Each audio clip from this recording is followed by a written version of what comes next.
Hi friends, welcome to Mom's Indian Recipes Cooking. Non veg ആയിട്ടുള്ളവർക്ക് എല്ലാവർക്കും ഇഷ്ടപ്പെട്ട ഫുഡാണിത് ചിക്കൻ ബിരിയാണി.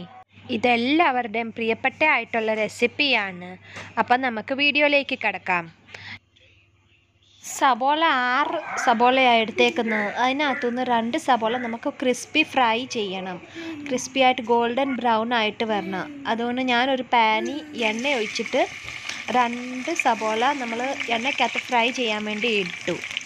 ഇനി അത് നല്ലോണം ക്രിസ്പിയായി വരുന്നിടം വരെ അത് ഫ്രൈ ചെയ്യണം. ഇപ്പം ഞാൻ അത് ടിഷ്യൂ പേപ്പറിൽ എടുത്തു. നമ്മളുടെ ക്രിസ്പി ആയിട്ടുള്ള സബോള ഫ്രൈ ചെയ്ത സബോള ടിഷ്യൂ പേപ്പറിൽ എടുത്ത് മാറ്റി.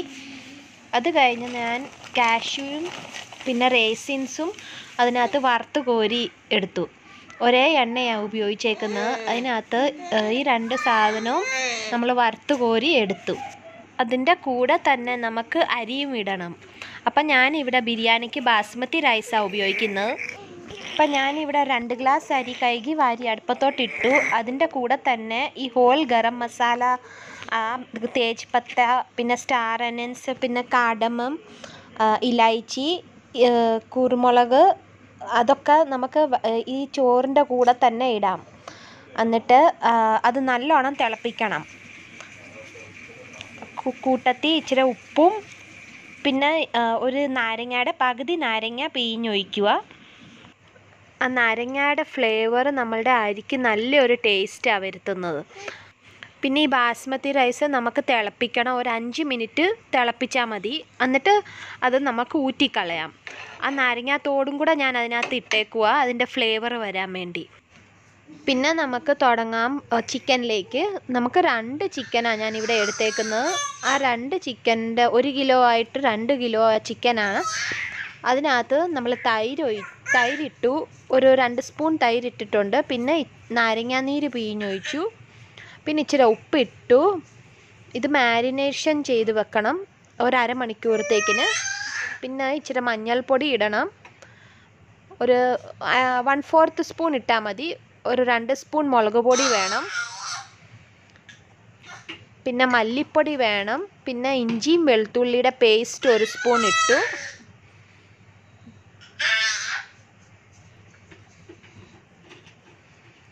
പിന്നെ ഇച്ചിരി ഗരം മസാലയും കൂടെ നമ്മൾ ഇട്ടിട്ട് നമുക്കിത് നല്ലോണം ഇളക്കി മാരിനേറ്റ് ചെയ്തുള്ള ചിക്കന് ഫ്രിഡ്ജിൽ വെച്ചാൽ മതി. ഒരു അരമണിക്കൂർ വേണ്ടി വെച്ചാൽ മതി. അതുപോലെ തന്നെ നമുക്ക് അരി നോക്കണം. അത് വെന്തിട്ടുണ്ടെങ്കിൽ അത് നമ്മൾ ഊറ്റിക്കളയുക. ഒരു 5 മിനിറ്റത്തേക്കിന് അരി തിളപ്പിച്ച് ഊറ്റിക്കളയണം. പിന്നെ നമ്മൾ സബോള വറുത്ത് കോരി വെച്ച എണ്ണ തന്നെയാണ് ഉപയോഗിക്കുന്നത് ചിക്കൻ കറിക്ക് വേണ്ടി. അതിനകത്ത് ഞാനിപ്പം പെരുംജീരകം ആയിട്ടേക്കുന്ന 2 സ്പൂൺ കാർഡമം ഇട്ടു. പിന്നെ ബേ ലീഫ് ഇട്ടു, ഏലക്ക, പിന്നെ കുരുമുളക്, ഇച്ചിരി ഗ്രാമ്പൂ. ഇതെല്ലാം കൂടെ എണ്ണയ്ക്കകത്ത് മൂത്ത് വരുമ്പോഴത്തേക്കിന് പൊട്ടറ്റോയും പിന്നെ ഗ്രീൻ ചില്ലിയും കൂടെ ഞാൻ ഈ എണ്ണയ്ക്കകത്ത് ഇച്ചിരി മൂപ്പിച്ചെടുക്കും. അപ്പം നല്ലൊരു ടേസ്റ്റാണ് വരുന്നത് ആ ചിക്കൻ കറിക്കകത്ത്. നമുക്ക് ബിരിയാണിക്കകത്ത് ഈ പൊട്ടറ്റോ ഫ്രൈഡും ഇടാം. അത് കഴിഞ്ഞ് ഞാൻ സബോളയാണ് ഇട്ടേക്കുന്നത്. നമ്മൾ 4 സബോള അരിഞ്ഞു വെച്ചേക്കുന്ന അത് ഒന്നിട്ടു സ്ലൈസ് ചെയ്ത്. പിന്നെ അത് കഴിഞ്ഞ് ജിഞ്ചർ വെളുത്തുള്ളിയുടെ പേസ്റ്റ് ഇട്ടു. നമ്മളുടെ പൊട്ടറ്റോയും ഒരു സ്ലൈറ്റ് ബ്രൗൺ ആയി കഴിയുമ്പം നമുക്ക് സബോള ഇടാം. അത് കഴിഞ്ഞ് സബോളയൊക്കെ മൂത്ത് വരുമ്പോഴത്തേക്കിന് നമുക്ക് ടൊമാറ്റോ ഇടണം. ടൊമാറ്റോ ഒക്കെ ഇട്ട് കഴിഞ്ഞിട്ട് നമുക്ക് ഈ ചിക്കൻ മാരിനേറ്റ് ചെയ്തത് നമുക്കത് ഇടാം. അത് കഴിഞ്ഞ് നല്ലോണം അത് ഇളക്കണം. നല്ലോണം ഇളക്കി ഹൈ ഫ്ലെയിമിൽ ചിക്കൻ ഒന്ന് വെള്ളമെല്ലാം പോകുന്നിടം വരെ ഒരു 10 മിനിറ്റ് നല്ല ഹൈ ഫ്ലെയിമിൽ വെച്ച് അത് ഇളക്കിക്കൊണ്ടിരിക്കണം. ഇനി നമുക്ക് മീഡിയം ഫ്ലെയിമിലോട്ടാക്കാം. ചിക്കൻ്റെ വെള്ളം ഒരു വിധത്തിൽ പറ്റി കഴിഞ്ഞു. ഇനി നല്ലോണം ഒന്ന് ഇളക്കിയിട്ട് അതിൻ്റെ മേളിൽ ഫ്രൈഡ് ഓണിയൻസും കൂടെ ഇട്ടിട്ട് അത് നമുക്ക് കവർ ചെയ്ത് വെക്കാം. ഒരു 15 മിനിറ്റ്സ് കവർ ചെയ്ത് വെച്ചാൽ മതി. പിന്നെ അതിൻ്റെ കൂട്ടത്തിൽ നമുക്ക് ചോറിൻ്റെ വെള്ളം ഊറ്റിയിട്ട് ബിരിയാണി റൈസ് റെഡി ആയിട്ടുണ്ട്.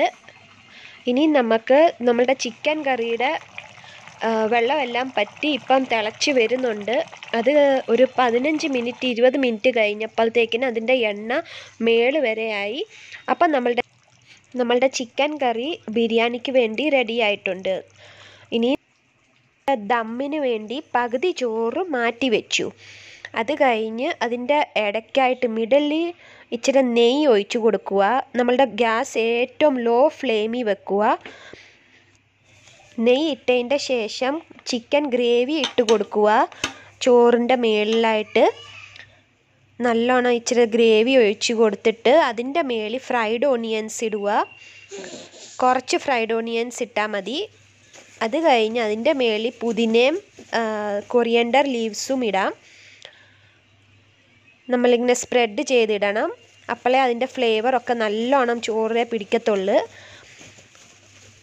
പുതിന ഇല കുറച്ചിട്ടാൽ മതി, മല്ലിയിലയാണ് കൂടുതൽ ഇടേണ്ടത്. അപ്പം ഇത്രയും ഇട്ട് കഴിഞ്ഞപ്പോഴത്തേക്കിന് പിന്നെ ഞാൻ ആ ചോറ് നമ്മൾ മാറ്റി വെച്ചിരിക്കുന്ന ചോറ് ഇടുക അതിൻ്റെ മേളിലായിട്ട്. പിന്നെ സെയിം പ്രൊസീജിയറായിട്ട് അതിൻ്റെ മേളിൽ ചിക്കൻ ഗ്രേവി ഇട്ട് കൊടുക്കുക. നമ്മൾ ലെയറായിട്ടാണ് ഇട്ട് കൊടുക്കേണ്ടത്. ഇപ്പം ഇത് ടോപ്പ് പോർഷനായി. നമ്മളുടെ ചോറിൻ്റെ പുറത്ത് ചിക്കൻ ഗ്രേവി ഒഴിച്ചു. അത് കഴിഞ്ഞ് നമ്മൾ കൊറിയൻഡർ ലീവ്സും പുതിന ലീവ്സും ഇട്ടു. അത് നല്ലോണം ഇങ്ങനെ സ്പ്രെഡാക്കി. പിന്നെ ലാസ്റ്റ് നമ്മൾ ഫ്രൈഡ് ഓണിയൻസ് മേളിൽ ഇടുക. ഫ്രൈഡ് ഓണിയൻസ്, പിന്നെ റേസിൻസ്, പിന്നെ കാഷ്യൂസ്, ഇതെല്ലാം വറുത്ത് കോരി വെച്ചത് മൊത്തം മേളിലാണ് top portion of the rice ഇടേണ്ടത്. അപ്പം അങ്ങനെ നമ്മളുടെ ബിരിയാണിയുടെ ലെയറിങ് എല്ലാം കഴിഞ്ഞ് ഇനി ഞാൻ കവർ ചെയ്ത് അതിൻ്റെ മേളിൽ ഒരു ഹെവി പാത്രവും കൂടെ വെക്കുക. അപ്പം നമുക്ക് ദമ്മിന് വേണ്ടി ലോ ഫ്ലെയിമിൽ വെച്ചാൽ മതി. ഒരു 10-15 മിനിറ്റ് വെച്ചാൽ മതി. അത് കഴിഞ്ഞ് ഞാൻ തുറന്ന് നോക്കിയപ്പോഴത്തേക്കിന് നമ്മളുടെ ബിരിയാണി റൈസ് റെഡി ആയിട്ടുണ്ട്. ഇനി നമുക്ക് സെർവ് ചെയ്യാൻ പറ്റും. ഈ റൈസ് നല്ലോണം അതിൻ്റെ ഫ്ലേവർ എല്ലാം വന്ന് പുതിനയും മല്ലിയിലയും എല്ലാം കൂടെ ഇട്ട് ഒരു ബിരിയാണി റൈസ്, അടിപൊളിയുള്ള റൈസ് റെഡി ആയിട്ടുണ്ട്. ഇത് ബിരിയാണി ഉണ്ടാക്കാമെന്നുള്ള ഈസി മെത്തേഡാണ്. അപ്പം നിങ്ങൾ എല്ലാവരും വീട്ടിൽ ട്രൈ ചെയ്യുക. നിങ്ങൾക്ക് ഈ വീഡിയോ ഇഷ്ടപ്പെട്ടിട്ടുണ്ടെങ്കിൽ പ്ലീസ് സബ്സ്ക്രൈബ് ചെയ്യുക. അതിൻ്റെ സൈഡിലുള്ള ബെൽ ബട്ടണും പ്രസ് ചെയ്യണം. എന്നാലേ നിങ്ങൾക്ക് എൻ്റെ പുതിയതായിട്ട് വീഡിയോസിൻ്റെ നോട്ടിഫിക്കേഷൻ കിട്ടത്തുള്ളൂ. പിന്നെ please like, share and comment. Thanks for watching. See you in the next video. Thank U.